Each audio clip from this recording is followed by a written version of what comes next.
امید جب اللہ سے جڑی ہو تو ٹوٹنے کا امکان نہیں ہوتا۔ ہاتھ کی لکیروں پہ نہیں بلکہ ہاتھ بنانے والے رب پہ یقین ہونا چاہیے۔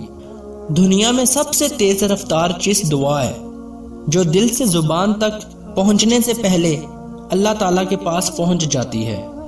آسمانوں اور زمین کی بادشاہت صرف اللہ ہی کے لیے ہے، اور اللہ کے سوا نہ کوئی تمہارا دوست ہے اور نہ کوئی مددگار۔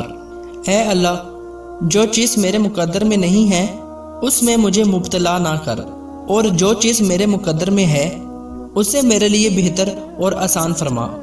ہم سچ کو پسند کرتے ہیں مگر بولتے نہیں ہیں، ہم جھوٹ سے نفرت کرتے ہیں مگر بولتے ہیں۔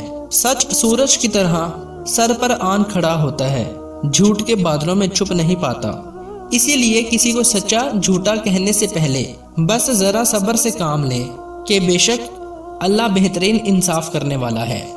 میری قسمت میں بھی ایسا کوئی سجدہ کر دے جو میرے سارے گناہوں کا مداوع کر دے، ساری دنیا سے چرا کر مجھے اپنا کر دے، میری مٹی کو خدایا سونا کر دے۔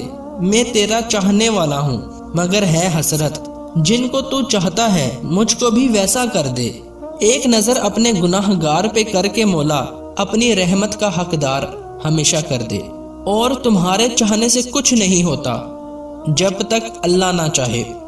اگر اللہ نے وہ لے لیا جسے کھونے کا تم تصور بھی نہیں کر سکتے تھے تو یقیناً وہ کچھ ایسا بھی دے گا جسے پانے کا تم نے سوچا بھی نہ ہوگا۔ لوگوں کو اسی طرح معاف کر دو جیسے تم خدا سے امید رکھتے ہو کہ وہ تمہیں معاف کر دے گا۔ معاف کر دینے سے انسان کی اپنی روح پاک ہو جاتی ہے۔ اللہ کا ذکر کرتے رہا کرو، چاہے گھر میں ہو یا راستے میں، کیونکہ جس چیز کے سامنے اللہ کا ذکر کرو گے، چاہے وہ پتھر، پھول، درخت یا کچھ بھی ہو، قیامت کے دن گواہی دے گی کہ یا اللہ تیرا یہ بندہ تیرے ذکر میں مشغول رہتا تھا۔ تم سچے دل سے توبہ کر کے تو دیکھو، اس کی جانب لوٹ کر تو دیکھو، پشیمان ہو کر تو دیکھو۔ وہ تو انتظار میں ہے کب تم لوٹو، کب وہ تمہیں معاف کرے، بس تمہارا انتظار کر رہا ہے۔ لوٹ جاؤ اس کی طرف، وہ تو بلاتا ہے، تمہیں دکھوں سے آزاد کرنا چاہتا ہے، تمہیں اپنے قریب کرنا چاہتا ہے۔ اللہ ہمیں توفیق عطا فرمائے، آمین یا رب العالمین۔